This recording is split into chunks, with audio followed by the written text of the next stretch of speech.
Hello friends, welcome to my channel tips on mathematics. तो आज के इस वीडियो में क्लास 10th अध्याय 6 त्रिभुज का उदाहरण 6, 7 और 8 को सॉल्व करने वाले हैं। इससे पहले के वीडियो में हमने आगे के उदाहरण 5 तक सॉल्व किया है। प्लेलिस्ट को चेक करके वीडियो को देख सकते हैं। आज के इस वीडियो में जो सबसे पहला प्रश्न है उदाहरण नंबर 6 है, जिसमें आकृति दिया हुआ है OA डॉट OB बराबर OC डॉट OD है और यहाँ पर दर्शाइए कि कोण A बराबर कोण B, कोण B बराबर कोण D। इसको हमें दर्शाना है और ये मल्टीप्लाई में ये चीज़ें यहाँ पर दिया हुआ है और ये चित्र दिया हुआ है। तो इसको सॉल्व करते हैं। तो यहाँ पर जो चीज़ें दिया हुआ है उसको एक बार लिख लेते हैं। OA डॉट OB, डॉट का मतलब यहाँ पर गुणा है, बराबर OC डॉट OD, ये चीज़ें यहाँ पर दिया हुआ है।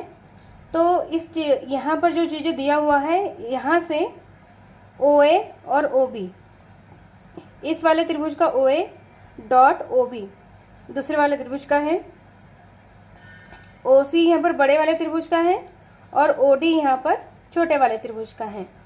तो इसमें से हम ऐसा मतलब इसमें से हम निकालेंगे कि भुजाओं का अनुपात हम निकालेंगे।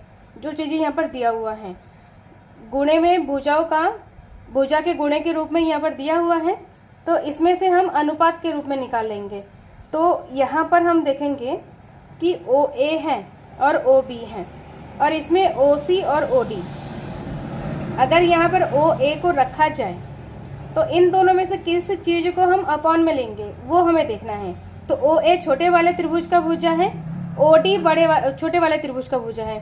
तो दो त्रिभुज के भुजाओं का अनुपात को तो नहीं ले सकते, तो OD को हम नहीं ले सकते, OC को बट्टे में लेना है, क्योंकि OC यहाँ पर बड़े वाले त्रिभुज का भुजा है। तो OA बट्टा OC ऐसा हो जाएगा और OC को हमने ले लिया तो बचा क्या है, OD, और यहाँ पर OB बचा हुआ है और यहाँ पर हो जाएगा OD बट्टा OB। ये हमारा है, माना कि ये हमारा समीकरण नंबर 1 है। जो चीज़ दिया हुआ है वहाँ से हमने ये भुजाओं का अनुपात निकाल लिया है। अब इसमें से OA बट्टा OC, OD बट्टा OB, मतलब ये दोनों भुजा हमने निकाल लिया है। अब यहाँ पर दो रेखा अगर इस तरीके से प्रतिच्छेद करे तो यहाँ पर शीर्षाभिमुख कोण बनता है। यहाँ पर शीर्षाभिमुख कोण बनता है तो ये वाला कोण इसके बराबर है, ये वाला कोण इसके बराबर है। तो इसमें ये जो कोण बन रहा है AOD कोण बराबर हो जाएगा COB कोण के, क्योंकि ये शीर्षाभिमुख कोण है। तो लिखेंगे यहाँ पर त्रिभुज AOD तथा त्रिभुज COB में कोण AOD बराबर हो जाएगा कोण COB के, क्योंकि ये शीर्षाभिमुख कोण है। शीर्षाभिमुख कोण, तो शीर्षाभिमुख कोण के लिए ये दोनों कोण आपस में बराबर हो जाएगा। तो यहाँ पर हम देखेंगे कि भुजा कोण भुजा, भुजा कोण भुजा, तो भुजा कोण भुजा से दोनों त्रिभुज यहाँ पर क्या हो जाएगा, समरूप हो जाएगा। अब इसमें लिखेंगे कि त्रिभुज AOD समरूप है त्रिभुज COB के। समरूप कैसे है, यहाँ पर साइड एंगल साइड समरूपता,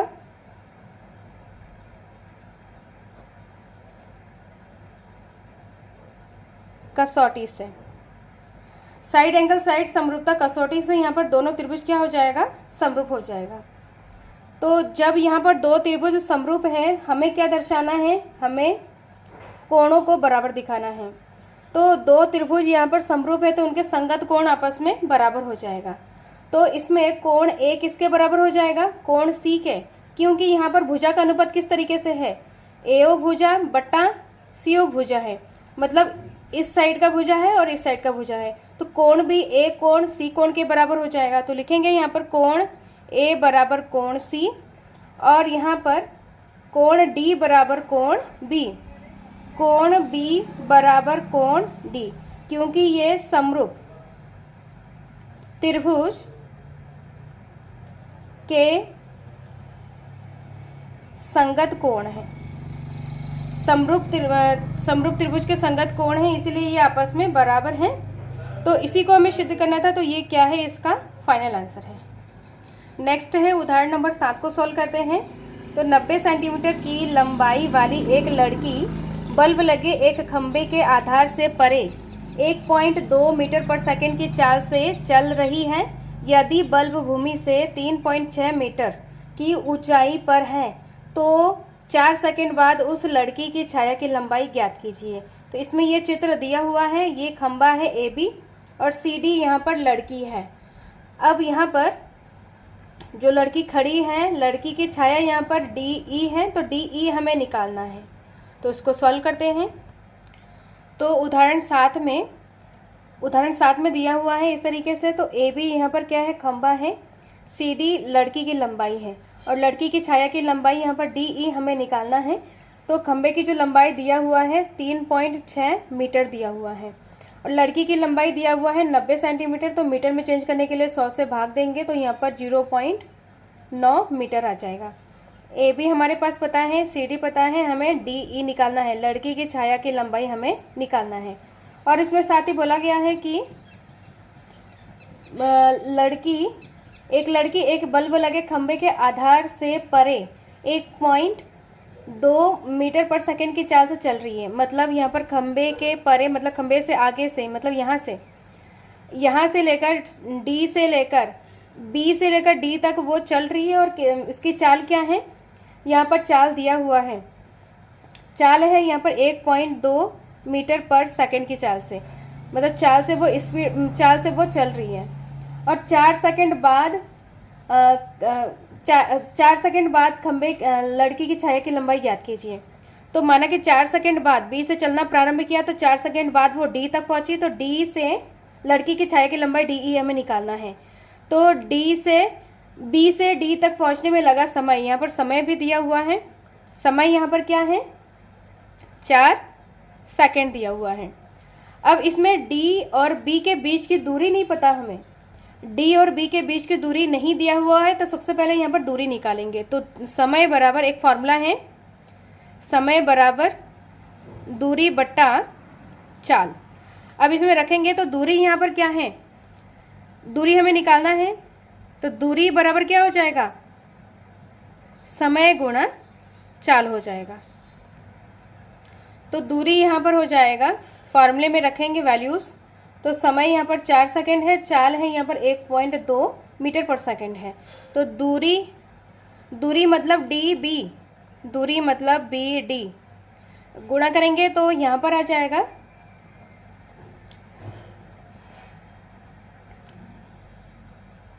यहाँ पर मीटर हो जाएगा। दूरी गुणा करेंगे 2 4 दूनी 8, 4 एकम 4, तो 4.8 मीटर हो जाएगा। दूरी यहाँ पर है 4.8 मीटर।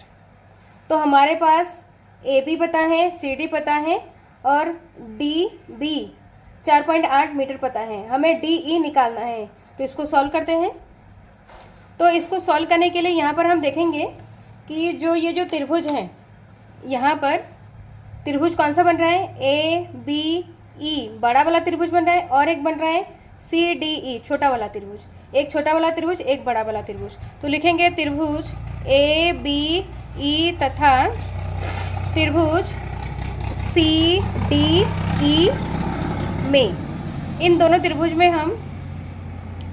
त्रिभुज को हम क्या करेंगे, समरूप सिद्ध करेंगे। जब ये समरूप हो जाएगा तो इनके भुजाओं का अनुपात आपस में क्या हो जाएगा, बराबर हो जाएगा।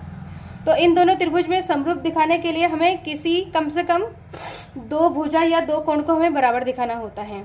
तो इसमें जो B कोण है ये हमारा क्या है, समकोण है, क्योंकि खंभा यहाँ पर सीधा है और लड़की भी सीधी चल रही है। तो यहाँ पर D कोण क्या हो जाएगा, समकोण हो जाएगा। तो कोण B बराबर कोण D, क्योंकि ये समकोण है। समकोण जब ये क्या है, समकोण है, और कोण E क्या है, दोनों में कॉमन है, ABE CDE। तो कोण E बराबर कोण E, ये क्या है, उभयनिष्ठ कोण है। जब ये कोण उभयनिष्ठ है तो दो कोण से त्रिभुज ABE समरूप हो जाएगा त्रिभुज CDE के एंगल समरूपता कसौटी से। एंगल समरूपता कसौटी से ये दोनों त्रिभुज समरूप हो जाएगा। जब ये दोनों त्रिभुज समरूप है तो उनके संगत भुजाओं का अनुपात भी आपस में बराबर हो जाएगा। तो यहाँ पर हमें निकालना क्या है, डी ई निकालना है। तो बड़े वाले त्रिभुज का भुजा बी ई बट्टा डी ई, और हमें पता क्या है, ए बी बट्टा सी डी। इस तरीके से हम भुजाओं का अनुपात ले सकते हैं। तो भुजाओं का अनुपात ले लेंगे तो यहाँ पर आ जाएगा बड़े वाले त्रिभुज का ए बी बट्टा छोटे वाले त्रिभुज का सी डी बराबर बड़े वाले त्रिभुज का भुजा बी ई बट्टा डी ई। अब इसमें वैल्यूज को पुट करेंगे तो ए बी यहाँ पर खंबे की लंबाई 3.6 है, सी डी है यहाँ पर 0.9 बराबर डी बी ई। तो बी ई यहाँ पर क्या है, चित्र में यहाँ पर देखेंगे कि बी ई यहाँ पर है बी ई पूरा, तो B D plus D E है। तो यहाँ पर बी ई बराबर हो जाएगा B D plus D E. तो बी डी यहाँ पर 4.8 प्लस डी ई, इस तरीके से हम लिख सकते हैं। तो यहाँ पर इसके जगह पे हम लिखेंगे बी ई की जगह पे 4.8 प्लस डी ई बट्टा डी ई। यहाँ पर हम x भी मान सकते हैं डी ई की जगह पे, और पॉइंट से पॉइंट हट जाएगा तो यहाँ पर आ जाएगा 36/9 और यहाँ पर 4.8 प्लस डी ई बट्टा डी ई। तो 9 चक्कू 36 आ जाएगा। अब यहाँ पर 4.8 प्लस डी ई बट्टा डी ई क्रॉस मल्टीप्लाई हो जाएगा, तो 4 डी ई बराबर 8 प्लस डी ई हो जाएगा। डी ई निकालेंगे तो इसको बराबर के इधर लेके आएंगे, तो यहाँ पर 4 डी ई माइनस का डी ई बराबर 4.8। यहाँ पर 1 डी ई है, माइनस करेंगे तो 3 डी ई बराबर 4.8। तो डी ई बराबर 4.8 बट्टा 3 हो जाएगा। अब यहाँ पर क्या करेंगे, इसको 3 से डिवाइड करेंगे। 3 से डिवाइड करेंगे तो यहाँ पर आ जाएगा 3 एकम 3, 3 छंग 18। डी ई बराबर 3 एकम 3 पॉइंट 3 छंग 18। तो डी ई यहाँ पर क्या हो जाएगा, 1.6 मीटर आ जाएगा। तो इसमें जो लड़की की छाया की लंबाई है, लड़की की छाया की लंबाई यहाँ पर 1.6 मीटर हो जाएगा। तो लिखेंगे यहाँ पर अतः 4 सेकंड बाद लड़की की छाया की लंबाई, लड़की की छाया की लंबाई डी ई बराबर 1.6 मीटर है। तो ये क्या है, इसका फाइनल आंसर है। अब नेक्स्ट है प्रश्न उदाहरण नंबर 8 को सॉल्व करते हैं। उदाहरण 8 में यहाँ पर आकृति दिया हुआ है, में सी एम और एन आर माध्यिका है ए बी सी त्रिभुज और पी क्यू आर के। ए बी सी त्रिभुज का माध्यिका सी एम है, पी क्यू आर त्रिभुज का माध्यिका है एन आर। यदि त्रिभुज ए बी सी त्रिभुज पी क्यू आर के समरूप है, ए बी सी त्रिभुज पी क्यू आर के समरूप है तो सिद्ध कीजिए। यहाँ पर 3 पॉइंट दिया हुआ है। पहला पॉइंट है यहाँ पर ए एम सी, ये वाला त्रिभुज इस त्रिभुज के पी एन आर त्रिभुज के समरूप है। दूसरा यहाँ पर सी एम बट्टा आर एन ए बी बट्टा पी क्यू के बराबर यहाँ पर भुजाओं का अनुपात निकालना है। तीसरा यहाँ पर सी एम बी त्रिभुज और यहाँ पे एन आर क्यू इस त्रिभुज को समरूप सिद्ध करना है। तो तीनों पॉइंट को सॉल्व करते हैं। तो सबसे पहले यहाँ पर चित्र को हमने सीधे तरीके से बना लिया है, जिससे कि भुजाओं का अनुपात को हम आसानी से ले सकें। तो यहाँ पर दिया हुआ है कि त्रिभुज ए बी सी समरूप है पी क्यू आर के। ए बी सी त्रिभुज हैं, पी क्यू आर के समरूप हैं। ए बी सी त्रिभुज पी क्यू आर त्रिभुज के समरूप हैं। तो जब समरूप है तो उनके संगत भुजाओं का अनुपात आपस में बराबर होता है, और संगत कोण का अनुपात आपस में क्या होता है, बराबर होता है। तो उसके अकॉर्डिंग यहाँ पर लिखेंगे हम कि कोण भुजा यहाँ पर ए सी बट्टा पी आर बराबर हो जाएगा सी बी बट्टा आर क्यू बराबर ए बी बट्टा पी क्यू। ये क्या है, भुजाओं का जो अनुपात है वो आपस में क्या है, बराबर हो जाएगा, और इनके संगत कोण भी आपस में क्या हो जाएगा, बराबर। तो यहाँ पर सी कोण किसके बराबर है, आर कोण के।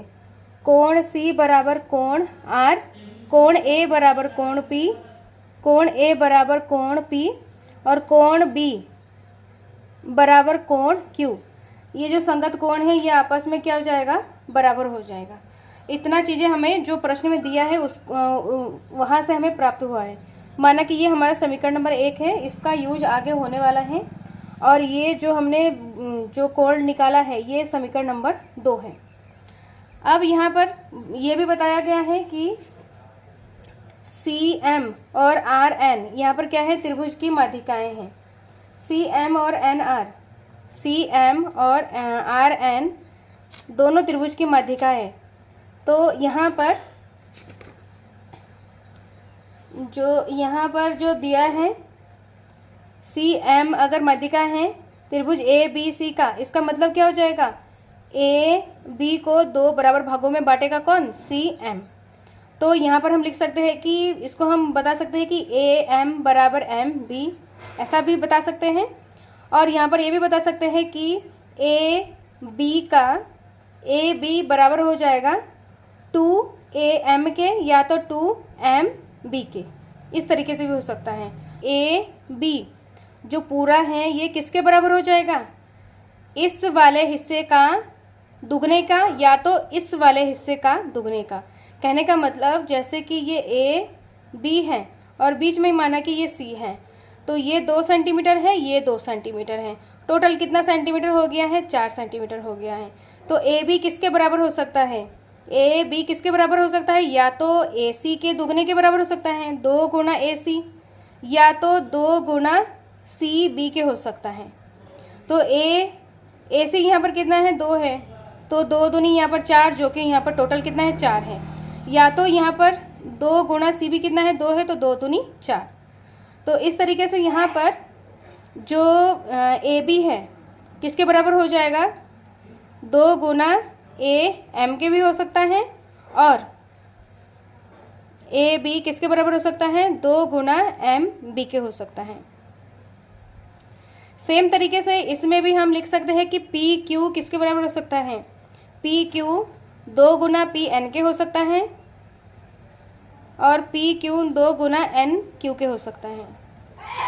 सो क्वेश्चन में जो चीज़ें यहाँ पर दिया हुआ है उसी के अकॉर्डिंग यहाँ पर कंक्लूजन ये चीज़ें हमने निकाल लिया है।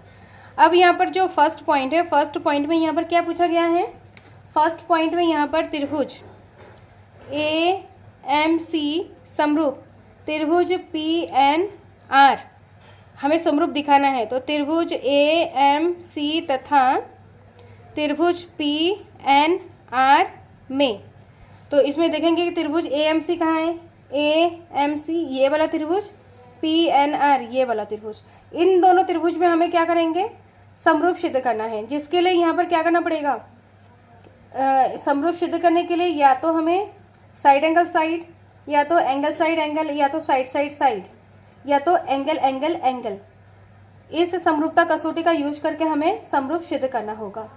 जिसके लिए यहाँ पर समीकरण 1 में यहाँ पर क्या है, AB बट्टा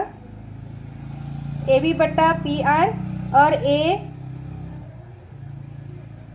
AC बट्टा PR और AB बट्टा PQ, इन दोनों को लेंगे क्योंकि इन दोनों भुजा से रिलेटेड ये वाला त्रिभुज है, इसलिए 2 भुजाओं का अनुपात लेंगे। तीसरा वाला जो BC है, BC वाला भुजा का अनुपात हम नहीं लेंगे। तो इसको लिखेंगे यहाँ पर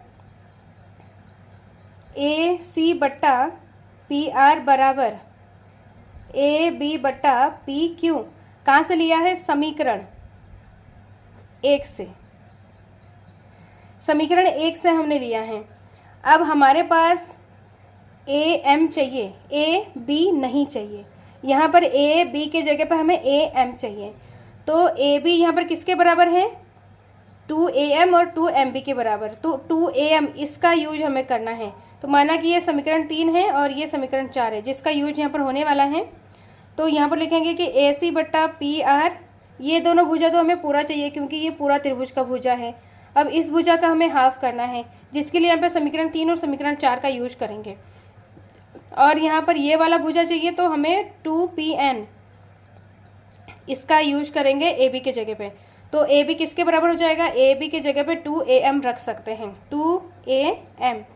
और यहाँ पर PQ के जगह पे क्या रख सकते हैं, 2PN। यहाँ पर एम बी क्यों नहीं रखेंगे? क्योंकि हमें ये वाला भुजा नहीं चाहिए, इस त्रिभुज के लिए ये वाला भुजा नहीं चाहिए, हमें A B A C M त्रिभुज के लिए ए एम भुजा चाहिए, इसीलिए यहाँ पर हमने रखा है। अब हम क्या करेंगे, 2 से 2 जब कैंसिल हो जाएगा तो ए सी बट्टा पी आर बराबर हो जाएगा ए एम बट्टा पी एन के। अब यहाँ पर दो भुजाएं क्या है, आपस में बराबर है, समानुपात है, और एंगल ए एंगल पी के बराबर है, एंगल ए एंगल पी के बराबर है समीकरण 2 से। लिखेंगे यहाँ पर कि एंगल ए बराबर एंगल पी समीकरण 2 से, समीकरण 2 से ये आपस में क्या हो जाएगा, बराबर हो जाएगा। तो यहाँ पर त्रिभुज, जो त्रिभुज है यहाँ पर side angle side, side angle side, side angle side से दोनों त्रिभुज क्या हो जाएगा, समरूप हो जाएगा। तो लिखेंगे यहाँ पर त्रिभुज ए एम सी समरूप त्रिभुज पी एन आर किससे बराबर हो जाएगा, ये साइड एंगल साइड समरूप, समरूपता कसौटी से, साइड एंगल साइड समरूपता कसौटी से ये क्या हो जाएगा, समरूप हो जाएगा। तो फर्स्ट पॉइंट को हमने सिद्ध कर लिया है, अब सेकंड पॉइंट को सिद्ध करते हैं। अब यहाँ पर दोनों त्रिभुज समरूप है तो इनको संगत भुजाओं का अनुपात आपस में बराबर हो जाएगा। तो ए सी बट्टा पी आर और यहाँ पर सी एम बट्टा आर एन भुजाओं का अनुपात हम ले सकते हैं। तो यहाँ पर लिखेंगे कि ए सी बट्टा पी आर बराबर सी एम बट्टा आर एन। तो ये क्या है, समरूप त्रिभुज की संगत भुजाएं, समरूप त्रिभुज की संगत भुजाएं, जो कि इसको हम समीकरण नंबर 5 मानते हैं। अब आगे यहाँ पर सेकंड पॉइंट में हमें क्या सिद्ध करना है, सी एम बट्टा आर एन बराबर ए बी बट्टा पी क्यू। तो यहाँ पर चित्र में देखेंगे कि सी एम बट्टा आर एन ए बी बट्टा पी क्यू, ए बी बट्टा पी क्यू। तो यहाँ पर हम इन दोनों भुजाओं का अनुपात हमें बराबर दिखाना है। तो समीकरण यहाँ पर 5 से हमारे पास क्या आ गया है, सी एम बट्टा एन आर आ गया है समीकरण 5 से। तो लिखेंगे हम यहाँ पर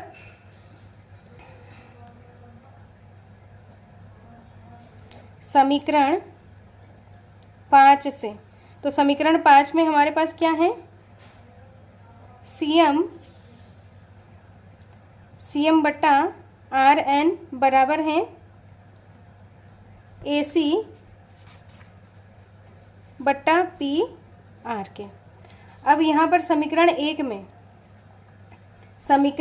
में क्या है, ए सी बट्टा पी आर है, ए सी बट्टा पी आर है, जो कि हमें चाहिए क्या, ए बी बट्टा पी क्यू चाहिए, ए बी बट्टा पी क्यू चाहिए। तो ए सी बट्टा पी आर किसके बराबर है, ए बी बट्टा पी आर के भी, सी बी बट्टा आर क्यू के भी बराबर है। तो यहाँ पर हमें जो चाहिए, जो भुजाओं का अनुपात चाहिए उसी को हमें लेना है, ना कि दूसरे वाले को। तो हमें ए बी बट्टा पी क्यू चाहिए जो कि ए सी बट्टा पी आर के बराबर है। तो ए सी बट्टा पी आर के जगह पे हम क्या रखेंगे, ए बी बट्टा पी क्यू को रखेंगे। तो लिखेंगे यहाँ पर सी एम बट्टा आर एन बराबर ए बी बट्टा पी क्यू। कहाँ से आया ये, समीकरण 1 से। तो समीकरण 1 से हमारे पास सी एम बट्टा एन आर और यहाँ पर ए बी बट्टा पी क्यू, जो कि सेकंड पॉइंट पे हमें सिद्ध करना था। तो ये इसका सेकंड पॉइंट कंप्लीट हो गया है। अब थर्ड पॉइंट को हमें सिद्ध करना है। तो थर्ड पॉइंट में हमारे पास क्या है, थर्ड पॉइंट में यहाँ पर त्रिभुज सी एम बी समरूप त्रिभुज आर एन क्यू, दोनों त्रिभुज को हमें सिद्ध करना है। तो चित्र में देखेंगे यहाँ पर सी एम बी मतलब ये वाला त्रिभुज और आर एन क्यू ये वाला त्रिभुज, इन दोनों त्रिभुज को हमें समरूप सिद्ध करना है। तो जिसके लिए यहाँ पर समरूप सिद्ध करने के लिए समीकरण 1 में जो अनुपात है इसका ही यूज करेंगे, क्योंकि यहाँ पर सी बी और आर क्यू, सी बी और आर क्यू, सी बी बट्टा आर क्यू का अनुपात दिया हुआ है, तो उसी का हमें यहाँ पर यूज करना है। तो लिखेंगे यहाँ पर समीकरण, यहाँ पर लिखेंगे त्रिभुज सी एम बी तथा त्रिभुज आर एन क्यू में। तो इसमें यहाँ पर समीकरण 1 से जो भुजाओं का अनुपात है उसको हम लिखेंगे सबसे पहले। तो यहाँ पर हो जाएगा सी बी बट्टा आर क्यू बराबर हो जाएगा सी बी बट्टा आर क्यू बराबर ए बी बट्टा पी क्यू, ए बी बट्टा पी क्यू के। क्योंकि यहाँ पर ये वाला भुजा चाहिए तो इसके लिए पूरा भुजा चाहिए।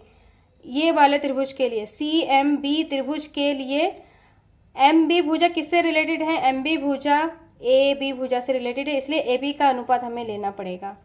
तो सी बी बट्टा पी क्यू, सी बी बट्टा आर क्यू बराबर ए बी बट्टा पी क्यू। ये हमने भुजाओं का अनुपात ले लिया है। कहाँ से? समीकरण 1 से हमने भुजाओं का अनुपात ले लिया है। अब यहाँ पर जो समीकरण 3 और 4 में हमने क्या किया है, उसका ट्वाइस हो जाता है। एम बी किसके ट्वाइस हो जाएगा? ए बी का ट्वाइस हो जाएगा। तो हमें चाहिए एम बी, तो एम बी वाला अनुपात हमें लेना है। और यहाँ पर चाहिए इस वाले त्रिभुज के लिए एन क्यू चाहिए, तो ये वाले अनुपात को लेंगे। तो पी क्यू के जगह पे क्या लिखेंगे? 2 एन क्यू, ए बी के जगह पे लिखेंगे 2 एम बी।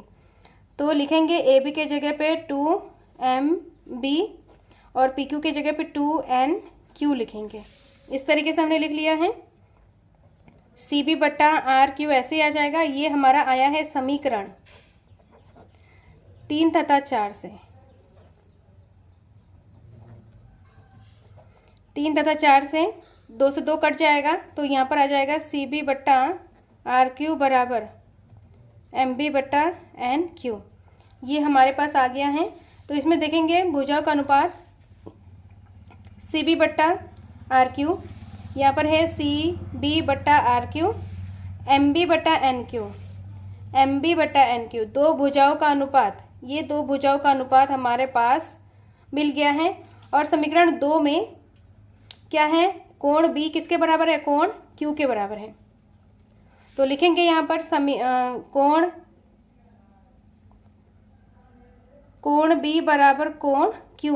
कहाँ से आया? समीकरण 2 से। समीकरण 2 से यहाँ पर कोणों का कोण बराबर आ गया है। तो इसमें हम देखेंगे कि त्रिभुज में हम देखेंगे ये 2 भुजा और ये कोण, 2 भुजा और ये वाला कोण। तो यहाँ पर side angle side, side angle side, side angle side से दोनों त्रिभुज क्या हो जाएगा? समरूप हो जाएगा। तो लिखेंगे यहाँ पर त्रिभुज सी एम बी समरूप हो जाएगा त्रिभुज आर एन क्यू के। यहाँ पर किस लिए समरूप हो जाएगा? साइड एंगल साइड समरूप कसौटी से, साइड एंगल साइड समरूप कसौटी से ये दोनों त्रिभुज क्या हो जाएगा? समरूप हो जाएगा। तो इस तरीके से हमने तीनों पॉइंट्स को सिद्ध कर चुके हैं। जो प्रमेय 6.3, 6.4 और 6.5 का प्रयोग करके हमने सारे उदाहरण को सॉल्व कर लिया है। जिसमें जो उदाहरण 8 है इसमें प्रमेय हर एक प्रमेय यहाँ पर साइड एंगल साइड और साइड साइड साइड इस तरीके का हमें यूज करके सारे क्वेश्चन को हमें सिद्ध करना है। सो नेक्स्ट वीडियो में हम प्रश्नावली 6.3 को सॉल्व करने वाले हैं। इस वीडियो में कोई डाउट हो, कोई क्वेश्चन पूछना हो तो कमेंट बॉक्स में कमेंट करें।